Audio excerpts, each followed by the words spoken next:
Have you ever wondered why, while meditating under the same tree, three monks might embark on entirely different spiritual paths? One seeks only to free himself from suffering. Another vows not to enter nirvana until all beings are saved. The third believes enlightenment is possible in this very lifetime through once hidden esoteric practices. What gave rise to the three great streams of Buddhism? Theravada, the path of the elders; Mahayana, the great vehicle; and Vajrayana, the diamond vehicle. The answer is not just historical, it is also a profound lesson in the diversity of human consciousness and how each of us finds our own way. Join me on this extraordinary journey, and who knows, perhaps you'll find a reflection of yourself somewhere along the path. Part 1. The Original Spirit. Theravada, the ordinary yet extraordinary path. Theravada is often considered the tradition that has preserved the Buddha's teachings almost intact for over 500 years. Like a memory chest, it safeguards the Pali scriptures, the monastic codes, and the meditative techniques as irreplaceable treasures. But don't think this path is dry or rigid. Many have told me Theravada is hard, only suited for monks. Yet I met a friend, Nok, living in Saigon, who transformed her life through its seemingly simple principles. Nok once struggled with crisis, job stress, and a broken family. One day, she came across a Pali Canon teaching, "No one saves us but ourselves." She began practicing mindfulness meditation each morning, observing her breath and emotions without judgment. At first, it was very difficult, the mind chaotic, fear overwhelming, but she didn't give up. After a month, then 2, then 6, she found herself no longer paralyzed by failure, living more simply and handling negative emotions better. Nok didn't become a saint or vanish into nirvana, but she saved herself from despair. That's the essence of Theravada. No frills, no miracles, just small steps, sustained practice, and self-liberation. Theravada emphasizes personal discipline in sila, ethics, samadhi, concentration, and panya, wisdom, using insight to cut through ignorance. This approach has supported harmonious societies in Thailand, Myanmar, Laos, and Cambodia, where Buddhism is not just a belief, but a way of life. Theravada embodies a special strength, realism, and humility. In the digital age, we're easily distracted by shortcuts to success or promises of instant enlightenment. Theravada reminds us, no true achievement comes without effort and persistence. Part 2. Expansive Ideals. Mahayana, the great vehicle of compassion and wisdom. If Theravada is a solitary path where one walks alone, Mahayana is like a wide river carrying millions together through the ocean of suffering. Its core philosophy is the Bodhisattva ideal, not seeking joy for oneself, but vowing to liberate all beings.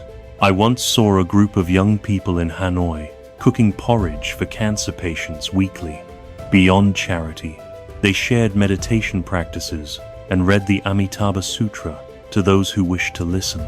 To them, each small act was a form of practice, bringing hope and joy to others. The story of Avalokiteshvarath, Bodhisattva of compassiousness, a vivid symbol of Mahayana's spirit.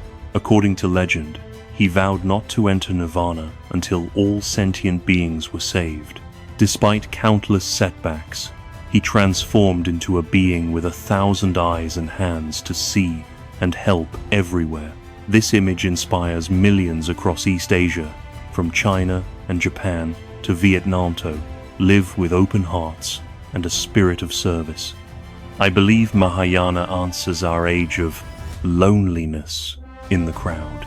As the world becomes more connected, people often feel more isolated. Mahayana teaches that by opening your heart and lifting others, you find meaning and fulfillment in everyday life. You don't have to be a bodhisattva, but when you listen patiently, forgive, or smile at a stranger, you plant seeds of compassion. One of Mahayana's greatest innovations is its adaptability from the meditative Zen of Japan to the communal Pure Land tradition of China and Korea. This flexibility allows Buddhism to thrive across diverse cultures, breathing new life into daily existence. Part 3. The Esoteric Journey. Vajrayāna, the diamond vehicle of transformation. If Theravada is the master of perseverance and Mahayana of love, then Vajrayana is the river of secrets and transformation. Flourishing in the icy mountains of Tibet, this tradition has hidden powerful teachings for millennia. Vajrayana believes one can achieve enlightenment in this very life, even within a single lifetime, through advanced techniques like deity, visualization, mantra chanting, mandala creation, and inner yogic practices.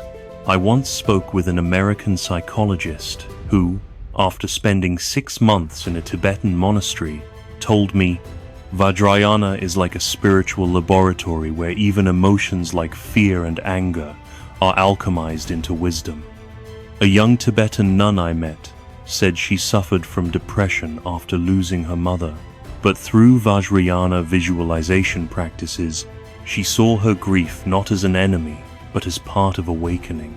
After the 1959 invasion of Tibet, thousands of masters, including the Dalai Lama, spread these secrets to the world. Vajrayana centers now exist in Europe, America, Australia. Many Westerners see in it not just mysticism, but a path of psychological transformation, facing fears, transmuting suffering, and growing stronger. Vajrayana taught me to face myself. Instead of escaping, confront fear, touch the shadow within, and use it as fuel for growth. In today's world, many fake positivity and suppress emotions. Vajrayana reminds us, true power sometimes comes from embracing and transforming the darkness. I once attended a 10-day meditation retreat at a monastery in Dalat. Some followed Theravada, some Mahayana, others were drawn to Vajrayana. On the final night, people shared their journeys. A teacher said, learning to let go helped her forgive her ex-husband and find peace. A young entrepreneur broke down in tears, realizing for the first time that material success couldn't fill his inner void. An elderly man, who had practiced Vajrayana for years, simply said, "Only by accepting all parts of myself did I find true peace." That moment showed me these traditions don't compete. They are 3 paths leading to the same peak. Observing the development of these 3 traditions, I've learned this. There is no single right path. Some grow through strict discipline, others through love, still others by confronting inner shadows. Each tradition has strengths. Theravada's precision of wisdom, Mahayana's ocean of compassion, Vajrayana's lightning of transformation. Today's global age allows us to learn from all 3, but we must truly understand and respect theme avoiding, superficial dabbling. Integrating self-discipline, compassion, and transformation is the key to deep peace and freedom.